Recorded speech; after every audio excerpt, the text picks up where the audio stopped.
그리스도의 풍성하신 은혜와 사랑이 늘 함께 하시기를 바랍니다. 오늘 이 아침에는 요한복음지 19장 1절로 13절까지 말씀, 생명의 삶 큐티 3월 7일자 말씀입니다. 19장 1절 말씀 봅니다. 이에 빌라도가 예수를 데려다가 채찍질하더라. 군병들이 가시로 면류관을 엮고 그의 머리에 씌우고 자색 옷을 입히고 앞에 와서 가로되 유대인의 왕이여 평안할지어다 하며 손바닥으로 때리더라. 빌라도가 다시 밖에 나가 말하되 보라, 이 사람을 데리고 너희에게 나오나니 이는 내가 그에게서 아무 죄도 찾지 못한 것을 너희로 알게 하려 함이로라 하더라. 이에 예수께서 가시면류관을 쓰고 자색 옷을 입고 나오시니 빌라도가 저희에게 말하되 보라, 이 사람이로다 하매 대제사장들과 하석들이 예수를 보고 소리질러 가로되 십자가에 못 박게 하소서, 십자가에 못 박게 하소서 하는지라. 빌라도가 가로되 너희가 친히 데려다가 십자가에 못 박으라. 나는 그에게서 죄를 찾지 못하노라.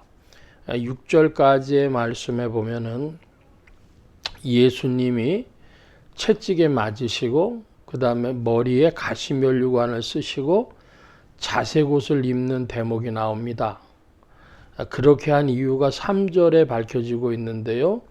유대인의 왕이라고 하는 그 이야기를 예수님이 하셨기 때문에 왕의 대접을 하는 것이죠. 면류관이 왕관인데 왕관을 쓰고 그리고 왕의 홍포를 입고 이렇게 있는 모습을 코미디처럼 꾸민 것입니다. 조롱하는 뜻으로. 그런데 빌라도가 두 번씩이나 예수님이 죄를 찾지 못했다고 4절과 6절에 말하고 있습니다.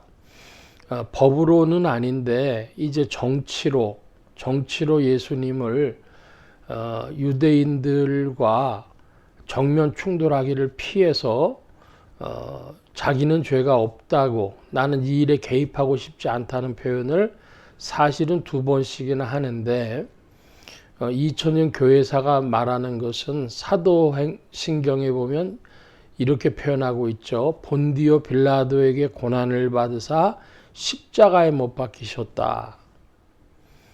이건 아마 빌라도의 입장에선 굉장히 억울할 거예요. 요한복음 19장 6절에 보면 빌라도가 가로되 너희가 친히 데려다가 십자가에 못 박으라. 나는 그에게서 죄를 찾지 못하노라. 자기가 십자가에 보낸 거 아니고 자기는 예수에게서 죄를 찾지 못했다고 한마디로 얘기해서 발뺌을 할 텐데 그 발뺌이 성공하지 못했습니다. 즉 빌라도의 무책임이죠. 죄인이 아니라면 돌려보내야 되는데 로마법에 따라 죄인으로 잡지 못했으면서도 사형에 넘겨주는 것은 법이 아니라 정치인 것이죠. 그런데 바로 그것이 빌라도가 2000년 동안 교회사에서 사도신경에서 빌라도에게 고난을 받으셔서 십자가에 못 박히셨다고 하는 그 대목의 내용이 되는 것입니다.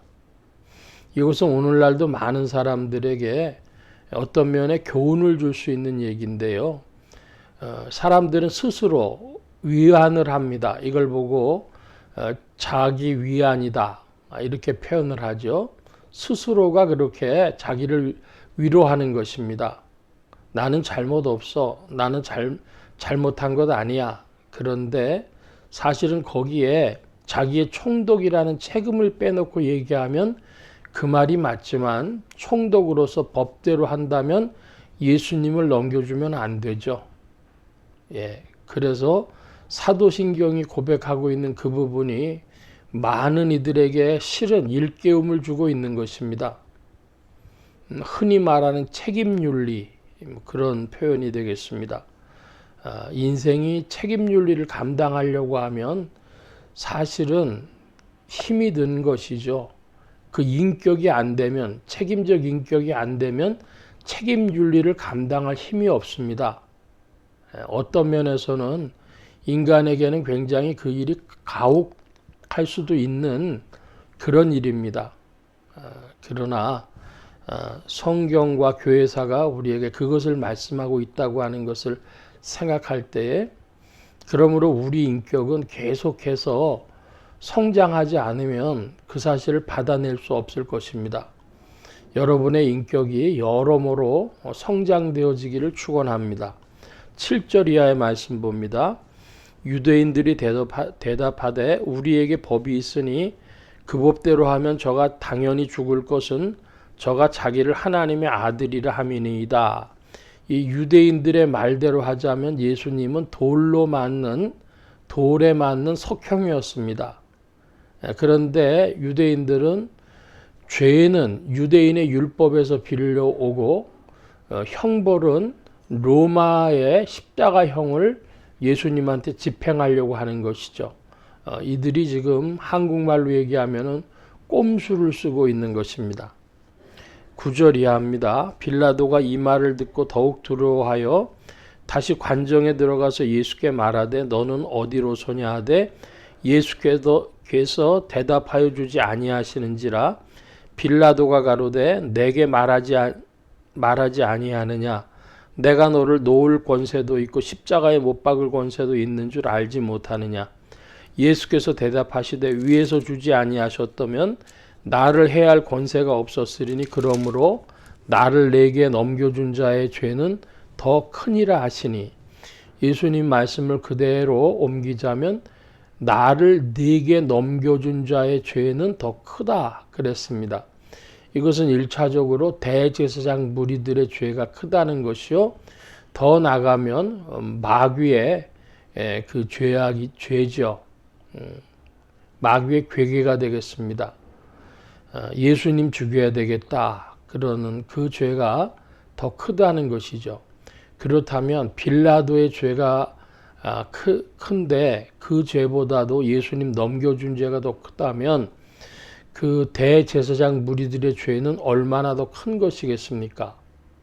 사람들이 종교적인 자신들의 열망에 빠져서 이렇게 잘못을 범하고 있는 이것이 얼마나 큰지 안다면 사람들은 바뀌어질 것입니다. 종교의 이름으로 죄악을 범하는데 오늘날 어디에서 그것을 볼 수 있는가 그러면 유대인들이 이슬람 사람들을 마구 죽이죠. 그것은 자기들의 종교적 정당성이 있기 때문입니다. 그것을 또 봐서 분개한 팔레스타인 사람들이 이슬람 세력들이 유대인들을 습격을 하고 죽이죠. 똑같은 것입니다. 물론 거기에 대해서는 누가 닭이 먼저냐 알이 먼저냐 할 수 있겠지만 둘 다 죄악이라고 하는 것을 말씀드리는 것입니다. 오늘날 기독교인들 중에서는 그런 것 없나 질문해 볼 필요가 있습니다. 이 말씀 빌라도의 죄도 큰데 나를 네게 넘겨준 자의 죄는 더 크다. 이 말씀 깊이 묵상해 봐야 할 대목이 되겠습니다. 12절입니다. 이러므로 빌라도가 예수를 놓으려고 힘썼으나 유대인들이 소리질러 가로되 이 사람을 놓으면 가이사의 충신이 아니니이다. 무릇 자기를 왕이라 하는 자는 가이사를 반역하는 것이니이다. 빌라도가 이 말을 듣고 예수를 끌고 나와서 박석이라고 하는 곳에서 재판석에 앉았더라. 히브리 말로 가바다라고 하는데 박석이라고 하는 것은 작은 돌멩입니다. 오늘날도 좀 큰 집이나 잘 사는 집 같은 데 보면은 하얀색 계통의 작은 대리석 같은 돌들이 깔려 있죠. 그런 것을 보고 물이 잘 빠져나가라고 이제 그런 돌 깔아놓지 않습니까? 그런 것을 말합니다. 12절에 보면 빌라도가 예수님을 놓으려고 힘썼다는 표현이 나와요. 이거 생각하면 빌라도가 또 억울할 만한데요. 그런데 유대인들이 빌라도를 협박하죠. 왕이라고 유대인의 자기를 왕이라고 하는 사람을 놓아준다면 가이사의 충신이 아니고 가이사를 반역하는 것이요. 정치적인 문제를 들고 나오니까 더 이상 이 빌라도가 버틸 수가 없는 것입니다. 오늘날도 우리 똑같은 이야기인데 이런 과정을 거쳐서 빌라도가 사도신경에 나오는 사람들은 그렇게 말합니다. 지옥에서도 빌라도는 귀가 가려울 것이다. 왜? 24시간 지구촌 어디에서든 예수님 빌라도에게 고난을 받으사 하라고 사도신경을 사람들이 외우니까 그럴 것이다 합니다. 빌라도는 죄를 찾지도 못했고 유대인들을 반박했고 살려주려고 했지만은 결국 정치적인 문제로 그 불법에 동참하는 일이 됐는데 오늘날 우리는 어떠할까? 오늘 우리의 삶은 어떠할까? 질문해 보아야 할 것입니다. 오늘 말씀은 빌라도에게 초점 맞춰줬는데요. 빌라도가 죄가 있는데 그 죄보다도 더 큰 죄가 있다고 하는 것도 보았고 빌라도가 그런 노력에도 불구하고 최종적으로 정치와 타협하는 그런 모습을 볼 때에 오늘 우리는 어떠한가 스스로 질문하는 또 시간이 되어줘야 하겠습니다. 성령께서 우리의 어리석음을 일깨워 주시기를 소원합니다. 오늘 말씀 여기까지 봅니다. 기도합니다. 만복의 근원 되신 주님 함께하여 주셔서 그리스도 예수 안에서 우리에게 주의 빛을 비춰주시고 주님이 기뻐하시는 일, 마땅히 인생이 살아가야 될 일을 감당하지 못하는 우리들의 인격을 주님 알고 계시오니 우리의 인격에 결단을 주시고 또 인격이 성장하게 하시고 주 안에서 조성되게 하여 주셔서 주의 뜻을 받들어 섬길 수 있는 인격으로 나아가게 하여 주옵소서. 성령께서 이끄실 줄 믿사오며 더욱 그리스도 안으로 인도하여 주시기를 구하며 의지하올 때에 예수 그리스도의 이름으로 기도하옵나이다. 아멘.